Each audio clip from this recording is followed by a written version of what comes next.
আমি একটি গাইজাল পরিবেশন করতে চাই।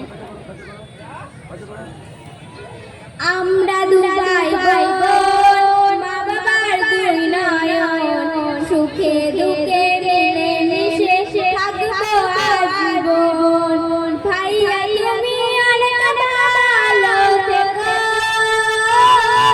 আপু তুমি আমার আদরি রেখো।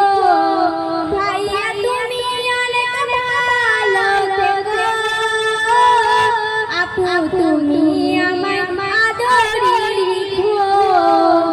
ভাইয়া তুমি নয়নমণি, তুমি আমার আশা, তোমার জন্য আদর্শ মিষ্টি ভালোবাসা। আপু তুমি এই ভুবনে সদা ভালো থাকো, আপন কাজে গুণে তুমি আমরা বিখ্যাত। আমরা দুই ভাই বোন, মা বাবার দুই নয়ন, সুখে দুঃখে। এই তোরা এদিকে চল, তোরা এদিকে গেলি